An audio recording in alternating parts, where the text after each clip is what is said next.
So we'll carry out on this particular image all the basic adjustments that we feel necessary to the image. If we move along the menus now, we're going to move to a tone curve. Now in the past I've applied a little bit of tonal boost using a nice gentle S curve like that. But now that the contrast adjuster in the basic menu has been enhanced so much, you can usually just get away with dragging the contrast slider to boost your contrast. But the tonal adjustment is still there if you need it. If we move along to the next tab, which is the detailed one, within there you've got sharpening and noise reduction. And these are very powerful tools these days. Since about Photoshop CS3, things really start to improve, and CS5 and CS6 particularly have really enhanced the way the sharpening and noise reduction is applied. So sharpening, that's the default settings for sharpening, and the noise reduction is normally set to that amount. Now then, if we zoom into 100%, that's Control Alt and the 0 number key, we'll get a better idea of the sharpening effect that we're applying. By pressing the space bar and just clicking in the window, we can move the image around. We can also magnify using these little magnify buttons, or using a little preset down there. Okay, so we can just change the magnification as we see fit. Okay, for the sharpening, I'm just going to zoom into that area there for now. Now don't forget, we're only applying a small amount of sharpening. This is what's called pre-sharpening. The final amount will be done in Photoshop just before we go to save the image at its final size. So the amount, we can drag the slider, and of course that does exactly what it says, the amount of sharpening applied. Now if you press the Alt key at the same time, you get a better grayscale effect of the sharpening being applied. The sharpening is actually being applied purely to the luminosity part of the image, not to the color information. It's like when we used to sharpen in Photoshop using lab mode, purely with the luminosity channel. This is what Camera Raw does by default. It only applies it to the luminosity part of the image.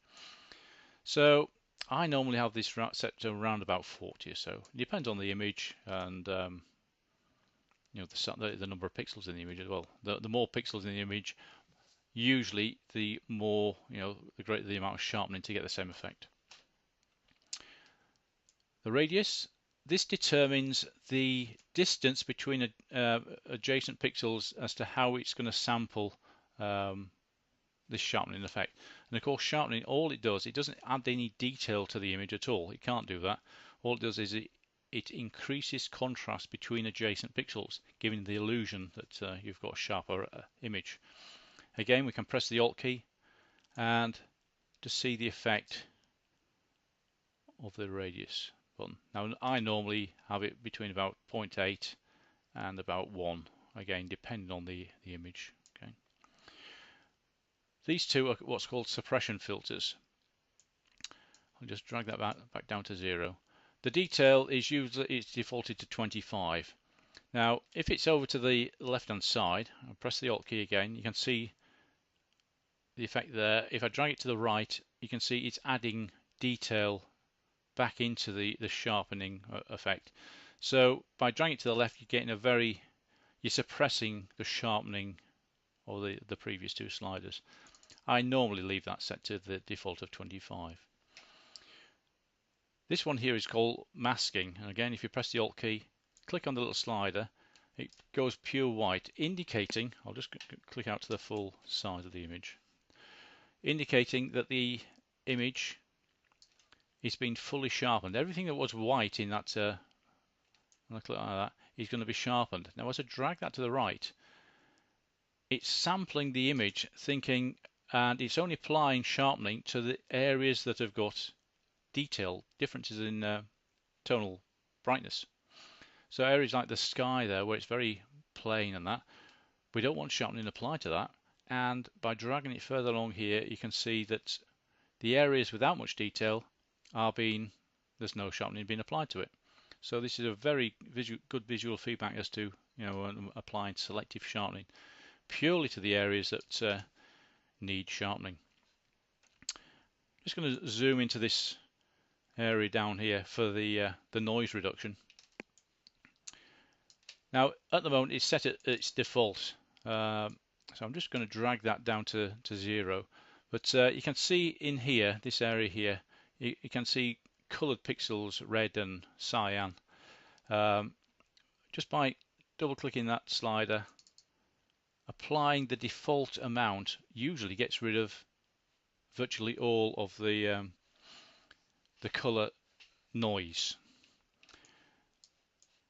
Just try and find somewhere for looking at the luminosity noise.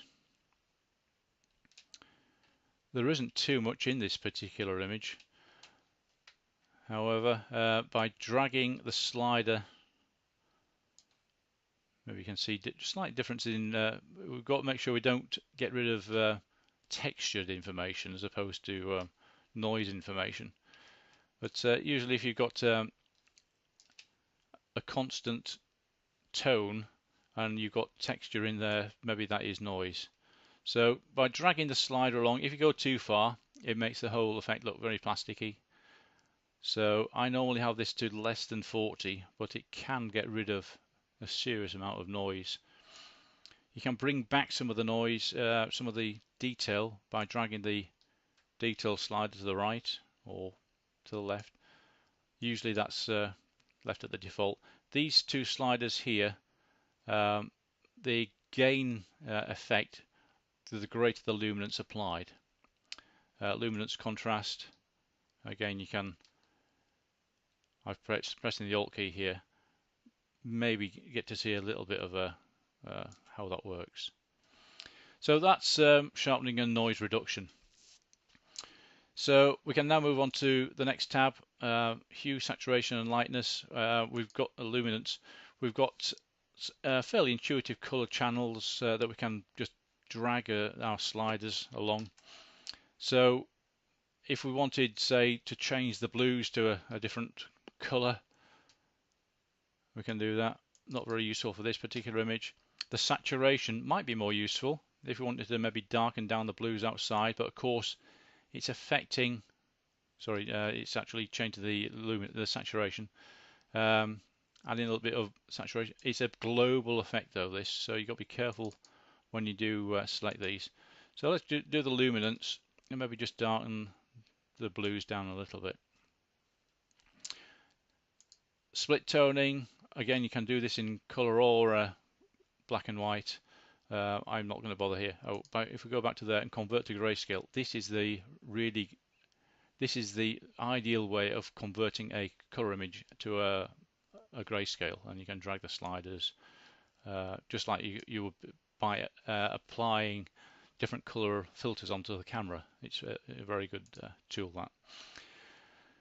This one here, lens correction, enable lens profiles. So some of the later versions of Photoshop have got built-in calibration profiles for different lenses, and it gets rid of the distortions inherent in different lenses, distortion and vignetting. I'm going to leave that unchecked just for now, but that is a very useful tool to use.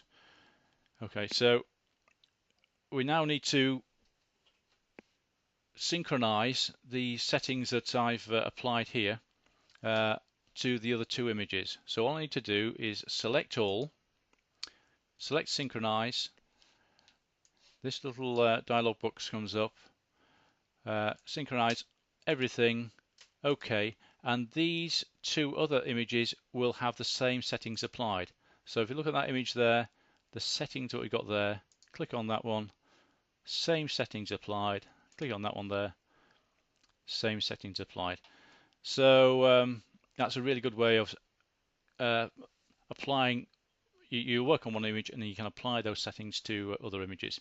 I'm going to show you in the next tutorial how to set up presets so that new images brought in can be have the same settings applied to them.